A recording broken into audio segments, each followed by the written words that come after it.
السلام علیکم ورحمۃ اللہ وبرکاتہ۔ نحمده ونستعینه ونستغفره ونؤمن به ونتوکل علیہ ونعوذ باللہ من شرور انفسنا ومن سیئات اعمالنا من يهده الله فلا مضل له ومن يضلل فلا هادي له ونشهد أن لا إله إلا الله وحده لا شريك له ونشهد أن سيدنا وسندنا وحبيبنا ومولانا محمدا عبده ورسوله أما بعد فأعوذ بالله من الشيطان الرجيم بسم الله الرحمن الرحيم قال الله تبارك وتعالى يا أيها الذين آمنوا ادخلوا في السلم كافة ولا تتبعوا خطوات الشيطان إنه لكم عدو مبين صدق الله العظيم وقال النبي صلى الله عليه وسلم بني الإسلام على خمس شهادة أن لا إله إلا الله وأشهد أن محمدا عبده ورسوله وإقام الصلاة وإيتاء الزكاة وحج البيت وصوم رمضان أو كما قال عليه الصلاة والسلام رب اشرح لي صدري ويسر لي أمري واحلل عقدة من لساني يفقهوا قولي۔ اللہ تبارک و تعالی قرآن مجید میں ارشاد فرماتے ہیں کہ اے ایمان والو اسلام میں داخل ہو جاؤ اور اس طرح داخل ہو کہ پورے کے پورے اسلام میں داخل ہو اور شیطانوں کے راستے پر مت چلو، شیاطین اور سرکش لوگوں کے راستوں پر مت چلو کیونکہ شیطان ہمارا کھلا دشمن ہے۔ تو اللہ تبارک و تعالی نے ہمیں جو اسلام دیا ہے اس میں اللہ تبارک و تعالی فرما رہے ہیں کہ پورے کے پورے داخل ہو جاؤ۔ ایسا نہ ہو کہ اسلام کی کوئی چیز لے لو، اس کے اوپر تو چلنا شروع کر دو اور اسلام کی دوسری چیز کو چھوڑ دو اور اس کو نظر انداز کرو۔ مثال کے طور پر ہم دیکھتے ہیں کہ جو پڑھنے پڑھانے میں لگا ہوا ہے، جو اسلام کو پڑھا رہا ہے، وہ صرف اسی چیز کو سمجھتا ہے کہ یہی اسلام ہے۔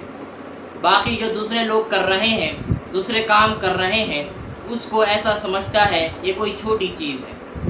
بلکہ اگر کوئی مجاہد ہے، اگر کوئی مبلغ ہے، اگر کوئی دوسرے تدریس و درس و تدریس کے کام میں لگا ہوا ہے تو وہ بہت اچھی بات ہے کہ وہ جس کام میں لگا ہوا ہے، لیکن اس کے دل میں یہ بھی ہونا چاہیے کہ جو بھائی مبلغین کر رہے ہیں، جو کام تبلیغ کا کر رہے ہیں، جو بھائی مبلغین ہیں، تبلیغ کر رہے ہیں اور جو لوگ جہاد کر رہے ہیں، وہ لوگ بھی اسلام کے ایک کام کر رہے ہیں، اسلام کے اوپر چل رہے ہیں۔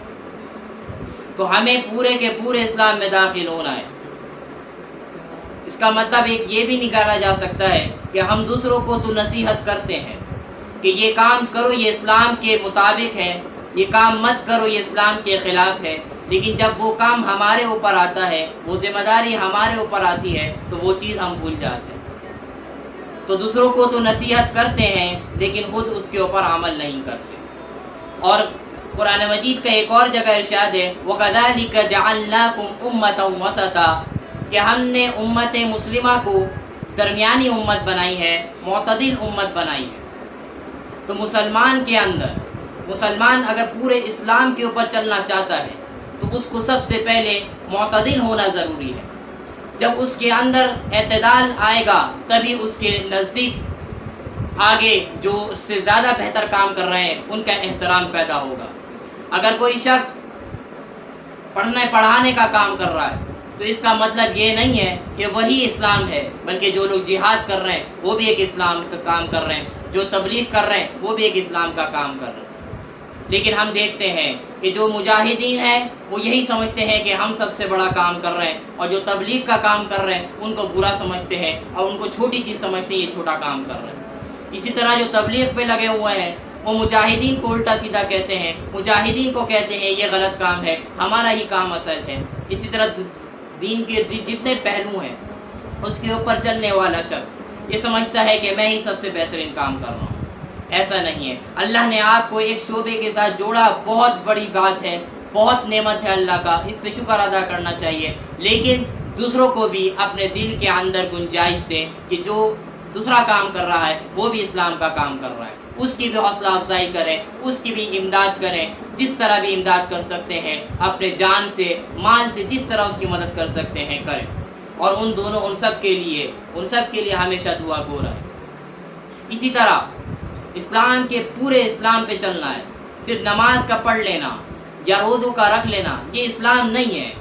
اسلام کیا ہے؟ دوسروں کے اچھے ساتھ تعلق رکھنا، اخلاق اچھے ہونا، معاملات اچھے طریقے سے کرنا۔ اگر آپ تاجر ہیں تو اسلام کے مطابق تجارت کرنا، اگر آپ ڈاکٹر ہیں تو ڈاکٹری بھی اسلام کے مطابق کرنا، اگر آپ انجینئر ہیں تو اس انجینئر کی جو تعلیم حاصل کرنے کے بعد جس فیلڈ میں آپ لگے ہوئے ہیں اس کے اندر بھی اسلام کی رعایت رکھنا کہ اسلام کن چیزوں سے منع کرتا ہے اور اسلام کس چیز کی اجازت دیتا ہے، ان چیز کو سمجھتے ہوئے اس کے اوپر چلنا، یہ ہے اسلام کے اوپر پورا چلنا، یہ ہے اسلام کے اندر پورا داخل ہونا۔ اور رسول اللہ کا ارشاد ہے کہ اسلام کی بنیاد صرف 5 چیزوں پر ہے۔ سب سے پہلی چیز اللہ کی گواہی دینا کہ اللہ تبارک و تعالیٰ ایک ہے، اور رسول اللہ صلی اللہ علیہ وسلم اللہ کے آخری نبی ہیں، آپ کے بعد کوئی نیا نبی نہیں آ سکتا۔ یہ اسلام کا بنیادی چیز ہے جو ہر مسلمان کے اندر ہونی چاہیے، یہ عقیدہ اسلام کا بنیادی ہے۔ دوسرے نمبر پر نماز کا قائم کرنا، تیسرے نمبر پر روزوں کا رکھنا، اور چوتھے نمبر پہ فرمایا کہ اسلام کی بنیاد یہ ہے کہ حج بیت اللہ کرنا اور رمضان کے روزے رکھنا۔ تو یہ چیز الحمدللہ ہم سب جانتے ہیں، اس کے اوپر جائیں گے تو تفصیل ہو جائے گی، موضوع تفصیلی ہو جائے گا اور وقت بڑھ جائے گا۔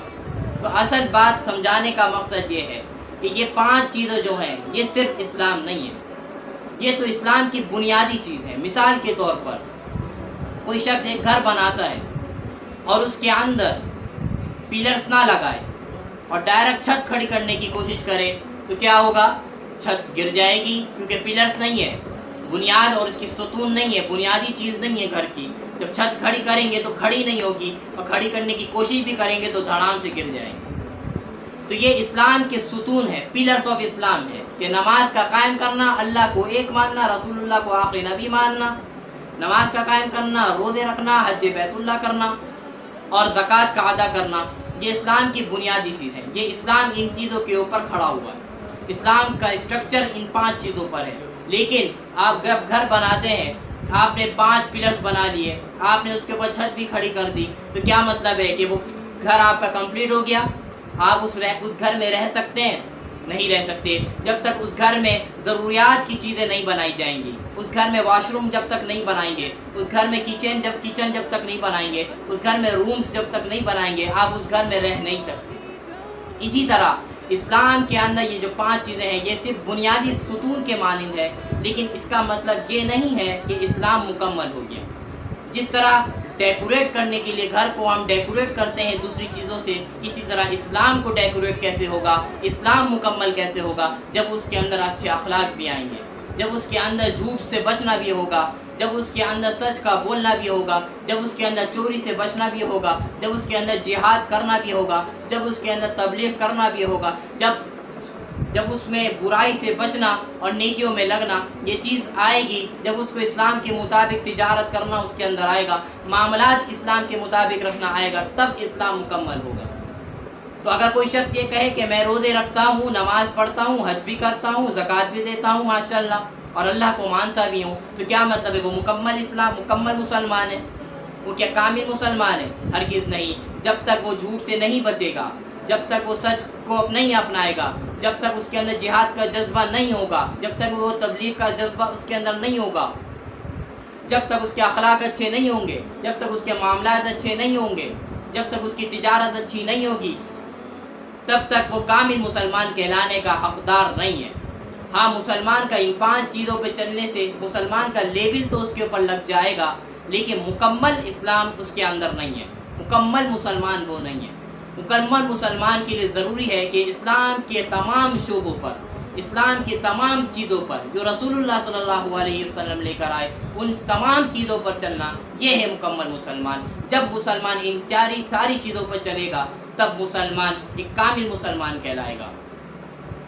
تو رسول اللہ اور اللہ تبارک و تعالیٰ کا ارشاد ہے کہ پورے کے پورے اسلام میں داخل ہو، پورے کے پورے اسلام میں داخل ہو اور معتدل بن کر اسلام میں داخل ہو۔ ایسا نہ ہو کہ جو کام تم کر رہے ہو اسی کو سب سے بڑا سمجھو اور جو کام دوسرے کر رہے ہیں اس کو حقیر جانو۔ ایسا نہیں ہے، ایسا نہیں کرنا ہے، ورنہ ایسا کریں گے تو آپ اسلام کے ایک اچھے شعبے پہ چلنے کے باوجود بھی گناہ گار ہو جائیں گے۔ تو سب کو رعایت رکھتے ہوئے اپنے آپ کو اسلام کے لیے خدمت کے آگے آگے پیش ہونا ہے، اسلام کے اوپر مکمل چلنا ہے اور پورے اسلام میں داخل ہونا ہے۔ یا ایھا الذین آمنوا ادخلوا فی السلم کافہ، پورے اے ایمان والو پورے کے پورے اسلام میں داخل ہو جاؤ اور شیطان کے راستوں پر مت چلنا، شیطان کے راستوں پر مت چلنا۔